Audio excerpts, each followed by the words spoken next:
Hi everybody, welcome to the Lesson 5, Quiz 1 explanation. I know some of these passages are quite long, but also in the GED exam, you can expect quite long passages. So as we go through the answers, make sure you're seeing how to find the key words in the question and the passage. You should not need to read the whole passage to answer most of the questions. So learning that shortcut can really help you to save time in your GED exam. Let's have a look together. So, on the basis of this passage, what is the author's opinion of Lyndon Johnson? The author admires his skill at campaigning, that's very positive. Believes that he was self-serving, that means he only cared about himself, that's negative. Ranks him as one of the best US presidents, that's very positive. Thinks he was unqualified to serve, that's very negative. And hates what he stood for, hates his ideas, that's also very negative. Whiteside was right. All the characteristics of Majority Leader and President Lyndon Baines Johnson that was so unique and vivid when unveiled on a national stage, the lapel grabbing, that's grabbing the lapel on the jacket, the embracing the manipulating of men, the wheeling and dealing, all these were characteristics that the students at San Marco had seen. So these are quite negative. Manipulating means trying to persuade people to do what you want them to do. Wheeling and dealing means making agreements, giving people things if they agree with you. So these were quite negative. And the similarity extended to the aspects of the man less public. The methods that Lyndon Johnson used to attain power on Capitol Hill were the same ones that he used on College Hill. And the similarity went far beyond the stealing of an election. Stealing an election is also negative. So we've got these ideas of manipulating, wheeling and dealing, stealing an election. These seem to be quite negative. So we can probably take away answer A and answer C at this point. We're looking for a negative idea. At San Marcos, the power resided in the hands of a single older man. Johnson begged that man for the opportunity to run his errands and searched for more errands to run, had offered that man an audience when he felt talkative and companionship when he was lonely. So when he was at college, he realized that power was with one man and he made friends with that one man so that he could get benefits. He flattered him with a flattery so extravagant and shameless and skillful that his peers had marveled at it. Flatter means butter somebody up, to say all the positive things that people might want to hear. You might say that somebody looks so handsome or so muscular or they're so skillful. Even if you don't believe it, you might say these things because you want them to give you something. And in Washington, the names of his patrons, of older men who gave him power, would become famous. Rayburn, Russell, Roosevelt. But the technique would be the same. So Lyndon Johnson always found powerful people and ingratiated himself with them. He made himself valuable to these powerful people so that later he could get a powerful position. Now, there's nothing about hating what he stood for, and he doesn't say that he's unqualified to serve. He doesn't say that he's not a good president, but he just says how he became the leader. He became a leader by finding powerful people. He was self-serving. He wanted to be a leader at college, so he found a powerful person to help him. He wanted to be the leader of the government, so he found powerful men who would help him. He was self-serving. He wanted to get what he wanted. Now, based on the excerpt, which of the following characteristics best explains how Lyndon Johnson attained power? Forceful, have a vivid presence. Well, it does say that he was vivid, but it's the characteristics that were vivid, not his personality that was vivid. So we can take away B. He was extravagant. That means very generous. But it talks about flattery that was so extravagant, praise that was so extravagant. Not that he was a very extravagant person. So that is not his personality. That's just how he talked to people. He was a flatterer. He was a lapel grabber. Well, it does say that he was a lapel grabber. He grabbed people's lapels. And we can see that up here, the lapel grabbing. But that's not about his personality. It's not about his characteristic. It's just one thing that he did. So was he thoughtful or was he a flatterer? Well, the best answer would be he flattered them. He praised people so much that he got to be in a position of power, the same that he did in Washington. The correct answer is D. He was a flatterer.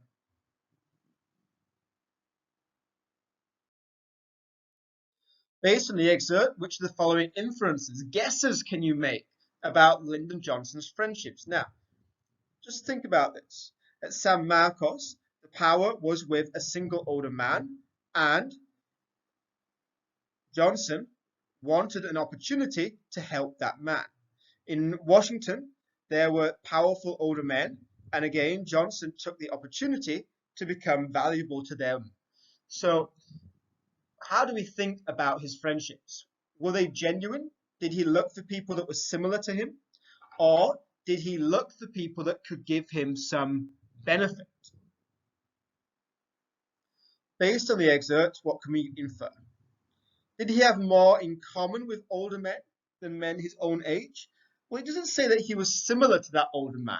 It doesn't say that they had the same interests, the same hobbies. No, it says that the older man was powerful and Johnson wanted to get that power. So A is not correct. B, he tried to become friends with men who could help him. Yes, at university, he did that with an older man. In Washington, he did it with these men. He always looked for people that could help him to become powerful. Now, there's nothing about not respecting people his own age. The thing is, the people his own age did not have power, so he wasn't so bothered about them. He only looked for people that could give him a benefit.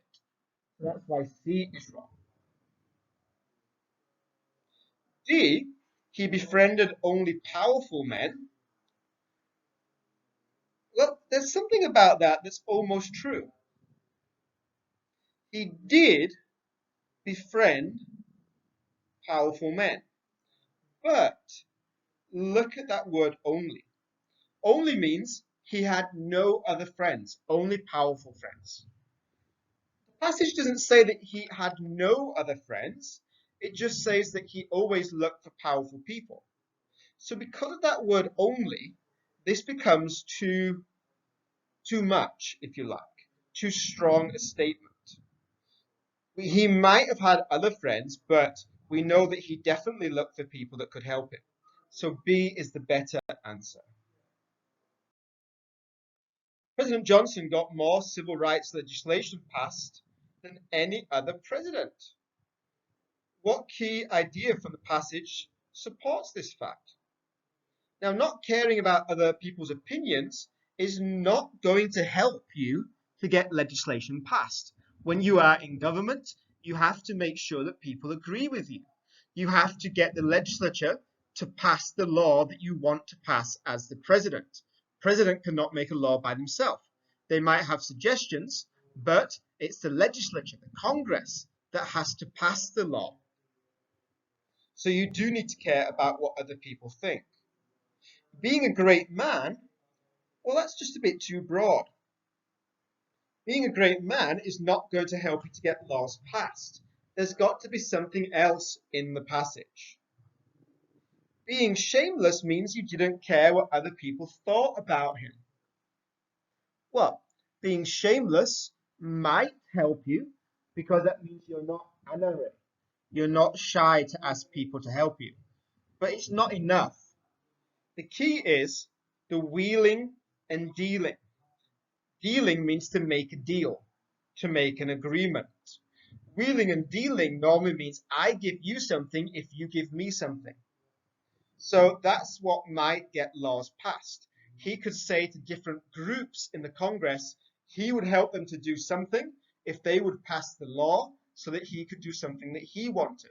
Making a deal, making an agreement. This is what would help him to get the laws passed. Now, which of the following is the best restatement of the last sentence of this excerpt? So the last sentence starts here. So we should look at this one only. This good includes preserving beauty and history, as well as achieving the related, though sometimes intangible, economic benefits of preservation. Now, something that's intangible means something that you cannot grab. So there might be an economic benefit, but it might not be a direct benefit. It might be something that's more indirect. So A, preserving the historic properties brings in sizable tourist dollars. This would be something tangible, money you can grab, but it talks about an intangible economic preservation. So A is not going to be correct. Historic preservation is directly related to the city's economic growth. It does talk about the economic benefits, but it says these are intangible, something that cannot be seen directly.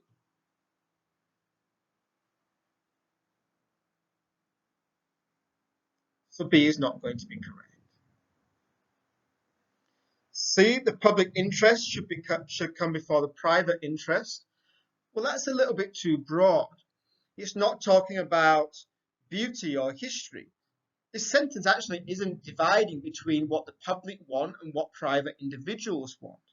It's not dividing between different groups. It's talking about the benefits of preserving buildings.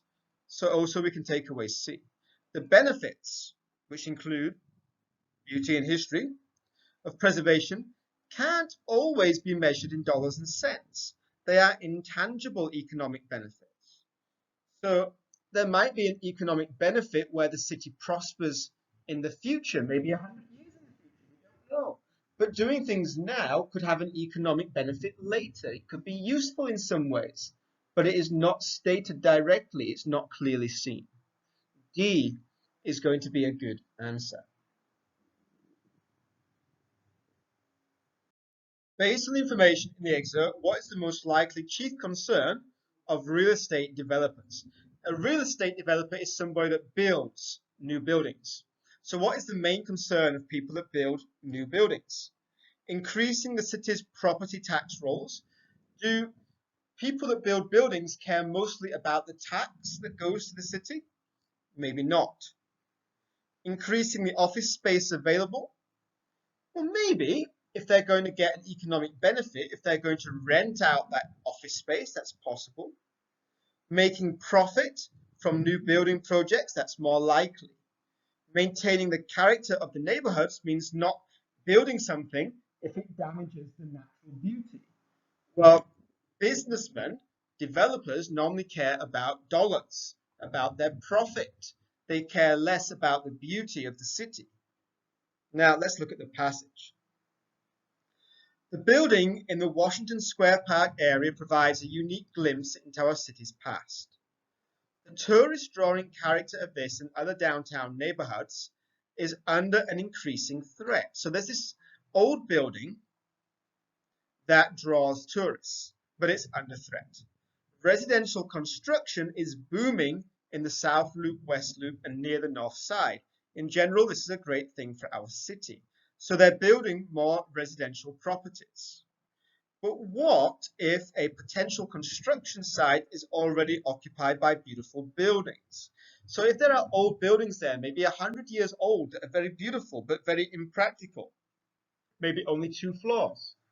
Some people might want to knock them down and build a skyscraper with 30 floors so that more people can live there, so that the space can be used better for the city.